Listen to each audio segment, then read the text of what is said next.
আমার আলাদিন, পর্ব সংখ্যা 12। অরণ্য, আমার ভীষণ পেট ব্যথা করছে। আমি একটু তাড়াতাড়ি ঘুমিয়ে যাচ্ছি। তাড়াতাড়ি ঘুমিয়ে যাবে মানে? আমি আজ 1 সপ্তাহ পর বাসায় ফিরলাম, আর তুমি ঘুমিয়ে যাবে? No no, I need my wife tonight. Aranya, বোঝার চেষ্টা করুন। আজ না, আমার ফুড পয়জনিং হয়েছে। মাত্রই ওষুধ খেয়েছি। কালকে। হ্যাঁ। ইরাম ঘুরে বেডরুমের দিকে হাঁটা দিল। অরণ্য কিছুই বলল না। খানিকটা অবাকই হলো সে। যাক, তবে তার শরীর খারাপের প্রতি একটু হলেও সহমর্মিতা পুরুষটির আছে। তবে বেডরুমের ভেতর পা দিতে না দিতেই কোমরে হাত ঝরিয়ে রীতিমতো শূন্যে তুলে ফেলল কেউ।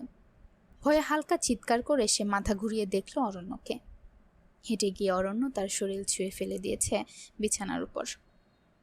দ্রুত হাতে নিচের পরনের টি শার্ট টেনে মাথার উপর দিয়ে খুলে মেঝেতে ছুঁড়ে ফেলল। ইরাম উঠে বসার সুযোগ অবধি পেল না।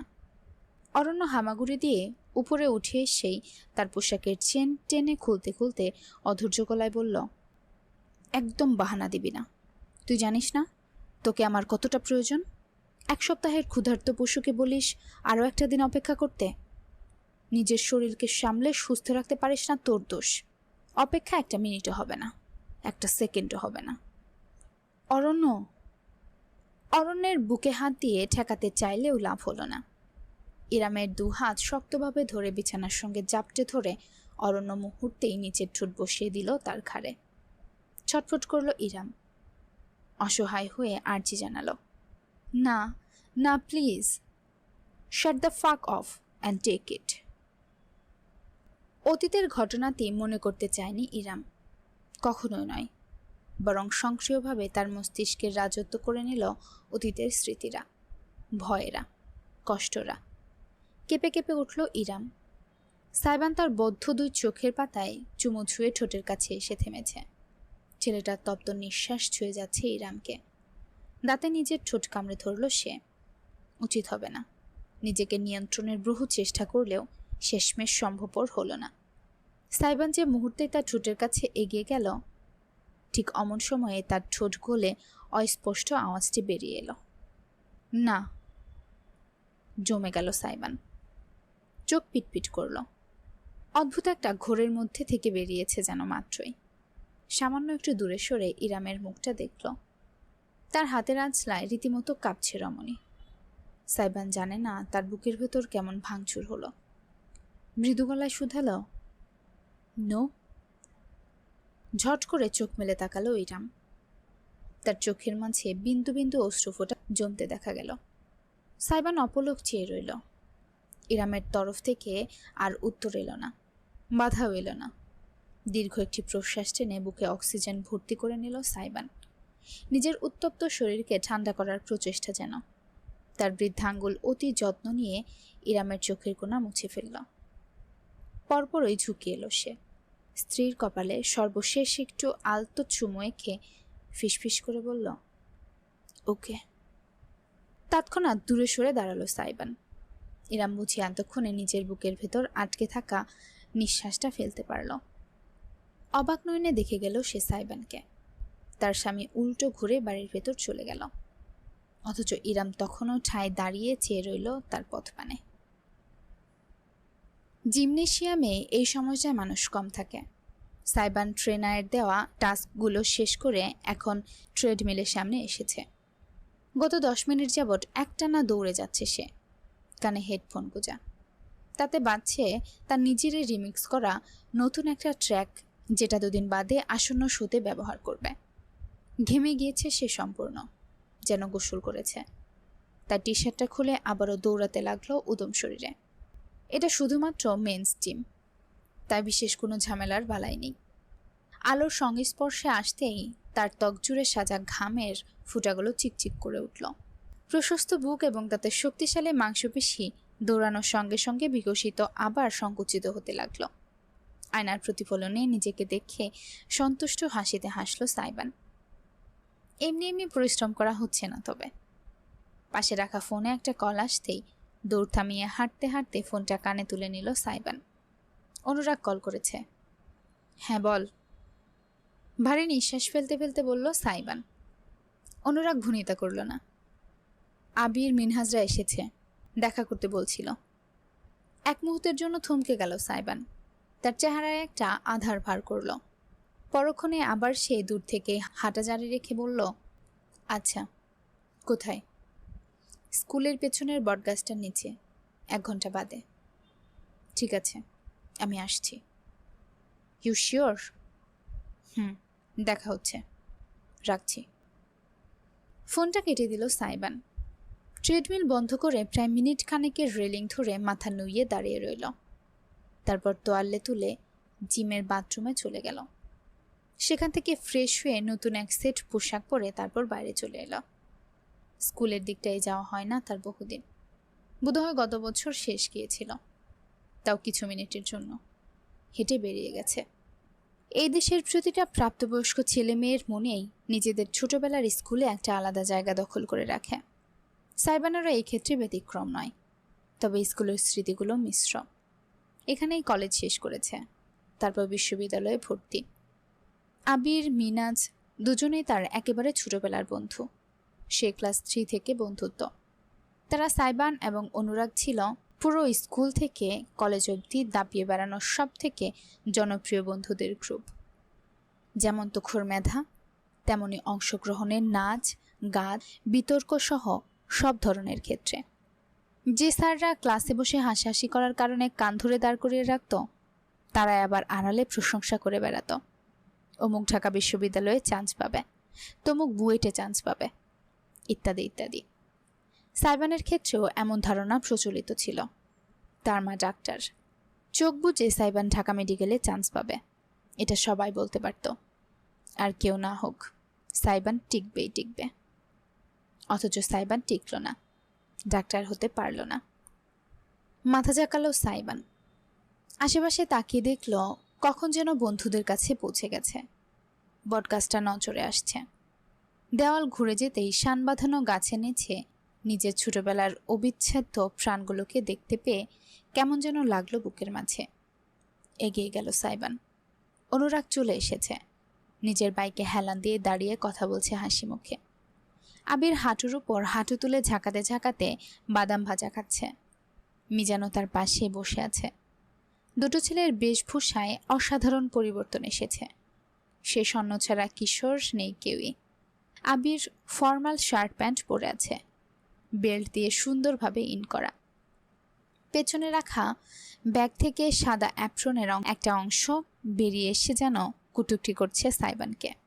যে স্বপ্নটা সে ছুঁয়ে দেখতে পারেনি, সে স্বপ্নের জীবনটা যাপন করছে আবির। সারা দেশে মেডিকেলে 3য় হয়েছিল, এখন ঢাকা মেডিকেলে তার ঠিকানা। অপরদিকে মিজান একজন সিভিল ইঞ্জিনিয়ার, বুয়েট থেকে বেরিয়েছে, বিসিএস দিচ্ছে, সরকারি চাকরি নিশ্চিত প্রায়। জীবনের সকলেই সেটেল, এমনকি অনুরাগও। সাইবান এগিয়ে আসতেই আবির ঘুরে তাকালো। Hey bro, long time no news. মৃদু হেসে 2 বন্ধুকে আলিঙ্গন করল সাইবান। তারপর বটগাছে নিচে পা ঝুলিয়ে বসে পড়ল। উত্তেজিত কণ্ঠে মিজান বলে উঠল, তুই নাকি বিয়ে করেছিস? ওহ, নিউজ ট্রাভেলার্স ফার্স্ট। খিলখিল করে হাসল সাইবান। আবির হাস্যরত কণ্ঠে বলল, খবর শোনা তো অবাক। আমাকে কে বলেছে জানিস? সূচনা।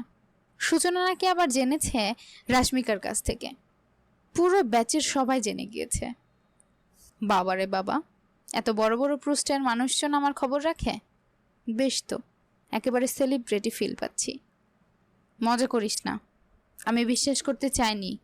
বিয়ে যেই করুক, সবার আগে সেটা তুই হবি কেউ ধারণা করতে পারেনি। অনুরাগ পাশের একটা দোকান থেকে সকলের জন্য কোন আইসক্রিম কিনে এনেছে। সেগুলো হাতে হাতে দিয়ে হেলান দিয়ে আবার বাইকে বসল।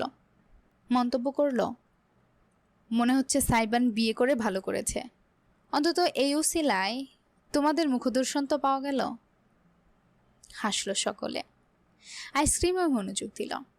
মিজান মুখ ঘুরিয়ে একবার আপাদমস্তক দেখল সাইবানকে। একটা কঙ্কালাকা টি শার্ট, নিচে রিপড জিন্স, হাল ফ্যাশনের সিলভার ব্রেসলেট কবজিতে, ভ্রুতে চিকচিক করছে পিয়ার্সিং। ক্লাসের ব্যাক বেঞ্চারদের মতো লাগছে পুরো। অথচ সাইবান ছিল ক্লাসের ফার্স্ট বয়, ফার্স্ট বেঞ্চার। সবার মাঝে ভীষণ বেমানান লাগছে তাকে। মিজান মন্তব্য না করে আর থাকতে পারল না। এখনো ডিজে মিজেগিরি করে বেড়াস নাকি? অবস্থা দেখেছিস নিজের? বিয়েও করে নিয়েছিস, সিরিয়াস হবে আর কবে? সাইবান উত্তর করল না। নীরবে হেসে আইসক্রিম মুখে ঢুকিয়ে রাখল। আবির পাশ থেকে তার উরুর উপর হাত রেখে চাপড় দিয়ে বলি, একটা চাকরি বাকরির চেষ্টা কর। প্রাইভেট থেকে পড়েছিস তো কি হয়েছে? আঙ্কেল আন্টির টাকার অভাব, মাস্টার্সটা কর, বিদেশে যা, চাকরির অভাব হবে না, লাইফ সেটেল। কাকে আর কি জ্ঞান দিচ্ছিস? ওর উননচণ্ডী লাইফ ভালো লাগছে, ভালো থাকতে দে না। মিজান বলতেই অনুরাগ আর চুপ থাকতে পারল না। তোরা এবার থামতে পারিস? এতদিন বাদে দেখা হয়েছে, কোথায় একে অপরের খবর জানবো তা না, একজনকে নিয়ে আলোচনা শুরু করে দিয়েছিস। যাকগে, সাইবানার তো হয়ে গেল। তোর সানা নিশ্চয়ই শীঘ্রই বাজবে শুনি আবির। মুচকে হাসল সে। হ্যাঁ রে, আগ ধুয়েছে পারিবারিকভাবে, আমার মেডিকেলের কলেজেরই ব্যাচমেট। ওয়াও, আগ ধুয়ে গিয়েছি আর ডাকলে না? আবির কাঁধ তুলল। কাউকেই ডাকিনি, মিজান গিয়েছিল শুধু। অনুষ্ঠান করব পরে, তখন সবাইকে দাওয়াত করব ভেবে রেখেছি। তুই আর সাইবান গিয়েও বা কী করতি? ডিজে পার্টি তো হচ্ছিল না। আমার ফ্যামিলির ভাই রেস্ট্রিকটিভ আর ধার্মিক। সরি। অনুরাগের মুখটা চুপসে গেল। সে আর চোখে দেখল সাইবানকে। আইসক্রিম শেষ করে শান্ত হয়ে বসে আছে, অভিব্যক্তি বোঝা যাচ্ছে না। তোর কথা বল। তোর বউ শুনলাম সিনিয়র, অনেক বেশি। কেন ভাই, মেয়ের কি অভাব পড়েছিল নাকি? তিতলি না ফিতলি বলে একটা মেয়ে না ছিল তোদের গ্যাংয়ে? ওটার কি হয়েছে?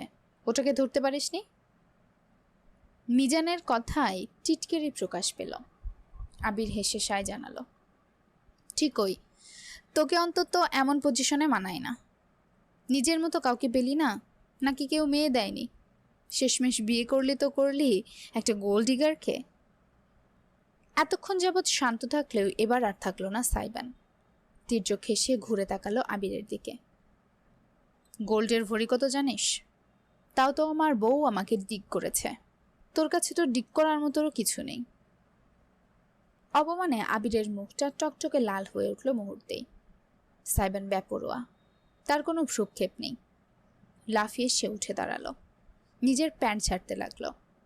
আবির সইতে না পেরে বলে বসল, আমার বউকে আমি কত ভরি স্বর্ণ দিয়েছি না দিয়েছি সেই হিসাব এখন আমার তোকে দিতে হবে? তুই তো জন্মগত বড় লোক, তুই আমাদের মতন মিডল ক্লাস ফ্যামিলিকে কি বুঝবি? আমরাই আমাদের ফ্যামিলির প্রথম এস্টাবলিশড চাইল্ড, বুঝেছিস? আমাদের বাপ মা আমাদের গড়ে দেয়নি, মাইন্ড ইট। তোর আব্বাও আমাকে ডিজেগিরি শিখিয়ে যায়নি শালা। ডাক্তার ডাক্তারের মতো থাকবি, হ্যাডম নিয়ে চলবি, অন্যের লাইফ নিয়ে আলোচনা করবি কেন? শটান হাত বাড়িয়ে আবির কলার টেনে ধরল সাইবান। সকলে আতকে উঠল। ক্ষীণ চোখে এককালের বন্ধুকে দেখে মৃদু গর্জন তুলে উঠল সে। যতক্ষণ আমার মধ্যে ছিলি আমি চুপ ছিলাম। আমার বউ ধরে টান দিলে শালা, আমি তোর 14 গোষ্ঠী ধরে টান দেব। তোদের মতো ডাক্তার ইঞ্জিনিয়ার হয়তো হতে পারেনি, তাই আমি বেশরম ডিজে। কিন্তু মনে রাখিস ডাক্তার সাহেব, তোর কলিজা যদি হাতি হয় তবে এই ডিজের কলিজা নীলতিমি। আমার নীলতিমিতে হাত দিতে চাইলে তোকে তোর অপারেশন টেবিলের উপর ফেলে সাইজ করব, একটুও হাত কাঁপবে না আমার। ঝটকা দিয়ে আবিরকে দূরে সরিয়ে দিল সাইবান। চেহারায় হঠাৎ এমন আক্রোশ ভরকে গিয়েছে। ঝট করে মিজানের দিকে ফিরে সে আবার বলল, আর তুই মিস্টার সিভিল ইঞ্জিনিয়ার ওরফে সরকারি চাকরিধারী, তোর গার্লফ্রেন্ড কি যেন? ও সূচনা, রাইট? অক্সফোর্ডে আছে শুনলাম। বলছিলাম গত বছর দেশে এসে আমার ডিজে পার্টিতে গিয়েছিল, বলেছে তোকে? বলেনি? খুব সুন্দর একটা 7 হাত সমান লেটারও দিয়েছে, চকলেট, টেডি, বিদেশ থেকে ইম্পোর্ট পারফিউম গিফট। তোকে দিয়েছে? বাসায় গিয়ে চেক করে দেখিস। সাইবান। কিন্তু সাইবান আর দাঁড়ালো না। হনহন করে হেঁটে গিয়ে এক লাফে চড়ে বসল অনুরাগের বাইকের পেছনে। অনুরাগ ও ইশারা বুঝতে সময় নিল না। বাইকে উঠে হেলমেট মাথায় দিয়ে ইঞ্জিন চালু করলো। আবির শান্ত ভঙ্গিতে উঠে দাঁড়িয়ে তাদের দিকে তাকালো। গম্ভীর গলায় বলল, তোরা নিশ্চয় বুঝতে পারছিস যে তোদের সাথে আমার বন্ধুত্বের শেষ। অনুরাগ শুধু তার ছেলের হাসি সে মুখ ফিরিয়ে নিল। এদের সাথে কথা বলতেও রুচিতে পারছে তার। অপরদিকে সাইবান মাথা কাত করে অতি শীতল ভঙ্গিতে তাকালো। সেও 9-10 বছরের বন্ধুত্ব ভাসল চোখের পাতায়। ছোট ছিল, ভালো ছিল, কিন্তু বড়বেলায় সব বদলে গেল। Careful what you say bro. আরেকবার আমার ঘরের রানীকে তুলে কথা বলে দেখ, তোর জান শেষ করে দিব। সেখানে বন্ধুত্ব তো কোন ছাড়। বাইক এগোলো অনুরাগ, আর পেছন দিকে তাকালো না অব্দি। সোজা বাইক ছুটিয়ে চলে গেল রাস্তা ধরে। সামিয়া তাড়াহুড়ো করে তৈরি হচ্ছেন। হাসপাতাল থেকে কল এসেছে, যদিও মাত্র আধ ঘন্টা আগে ফিরেছিলেন। এক্ষুনি আবার যেতে হবে। মানুষের জীবনের দায়িত্ব বলে কথা, এই দায়িত্বের ভার অনেক। আয়নার সামনে দাঁড়িয়ে অ্যাপ্রন গায়ে জড়িয়ে নিচ্ছিল, ঠিক এমন সময় পেছন থেকে তাকে আলিঙ্গনে বেঁধে মাথা রাখল কেউ। জমে গেলেন তিনি। আয়নার প্রতিবিম্বে দেখলেন সাইবানকে। তার ঘাড়ে মুখ গুজে রেখেছে। কি হয়েছে? জবাব এলো না। সাইবান তাকে আরো শক্ত করে জড়িয়ে ধরল শুধু। সামিয়ার নাক মুখ কুচকে ফেললেন একটা গন্ধ টের পেতেই। তুই আবারও স্মোক করেছিস? কতবার নিষেধ করেছি? তুই না কিছু মাস আগেও ছেড়ে দেওয়ার ট্রাই করেছিলি, আবার ধরেছিস কবে? উফ, just let me hug you ইয়ার। ছাড়, হাসপাতালে যেতে হবে, ফোন এসেছে, রোগীর অবস্থা আশঙ্কাজনক।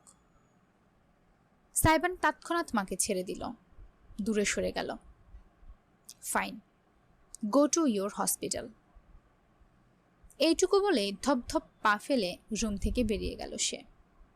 সামিয়া অবাক হয়ে তাকিয়ে রইলেন। তিনি নিশ্চিত সাইবানের কিছু একটা হয়েছে, তবে এখন ঠিক দেওয়ার মতন সময় তার কাছে নেই। রোগীর জীবন আগে, তাই তিনি ছুটলেন গাড়ির দিকে। মায়ের রুম থেকে বেরিয়ে সাইবান সোজা বেডরুমে চলে এলো। ভেতরে ঢুকতেই দৃশ্যটা চোখে পড়ল। বিছানায় বসে আছে ইরাম, তার কোলের উপর ঘুমন্ত ইজান। ছেলেকে কোলে দোলাতে দোলাতে এক হাতে ঝুঁকে ল্যাপটপে কি যেন দেখছে অত্যন্ত মনোযোগ দিয়ে।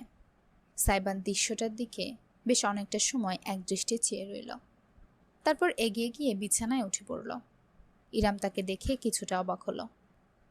জলদি ফিরে এলে যে, বলে গিয়েছিলে রাত হবে আসতে। উত্তর করল না সাইবান, বরং অদ্ভুত একটা কাজ করল। ইরামের কোল থেকে ইজানের ঘুমন্ত শরীরটা তুলে আস্তে করে বিছানায় থাকা বালিশের উপর রেখে দিল। তারপর দ্বিতীয় চিন্তা ছাড়াই চিত হয়ে স্ত্রীর খালি করা কোলে মাথা রেখে শুয়ে পড়ল সে। হতভম্ব হয়ে গেল ইরাম, ফ্যালফ্যাল করে চেয়ে রইল। এই আলাদিন, কি হয়েছে? আমি পোটলার উপর জেলাস, বলে ইরামের অদূরে মুখ গুজে পড়ে থাকলো সাইবান। রমণী কয়েক লম্হা বুঝতে পারল না কি হচ্ছে। একবার বালিশের উপর ঘুমন্ত ইজান এবং এখন কোলে মাথা রেখে শুয়ে থাকা স্বামীকে দেখল সে। একটি নিঃশ্বাস ফেলল সে শেষমেশ। হাত বাড়িয়ে সাইবানের মাথায় রাখল, তাকে দূরে সরিয়ে দিল না। ইরামের আঙুলগুলো সাইবানের মোলায়েম চুলের ভেতর বিলি কেটে চলল, হেড ম্যাসাজের মতন। ইরাম অনুভব করল দুই বাহু জড়িয়ে ইরামকে এক প্রকার আঁকড়ে ধরে রেখেছে সাইবান। সব ঠিক হয়ে যাবে, আমি আছি, ঝুঁকে নরম গলায় বলল ইরাম। তার হাত সাইবানের মাথায়, বাহুতে আরামের স্পর্শ বুলিয়ে গেল। প্রাণ ভরে প্রশ্বাস নিল সাইবান। আরামবোধ গুঙিয়ে বলল, no one can suit me like you do, my precious. Hello everyone, শুনছিলেন জাবিন ফুরকানের লেখা আমার আলাদিন। গল্প পাঠিয়েছিলাম আমি তাসরোজ মিম। আজকে শুনলেন গল্পটির 12তম পর্ব। আজকের পর্ব আপনাদের কাছে কেমন লেগেছে অবশ্যই কমেন্টের মাধ্যমে জানিয়ে দিবেন। ভালো লেগে থাকলে গল্পে একটা লাইক এবং চ্যানেলে একটা সাবস্ক্রাইব করে দিবেন। পরবর্তী পর্বের জন্য অপেক্ষা করবেন। পরবর্তী পর্ব খুব শীঘ্রই নিয়ে হাজির হব। ততক্ষণে চোখ রাখুন স্টোরি বাই তাসরোজ চ্যানেলে। ধন্যবাদ।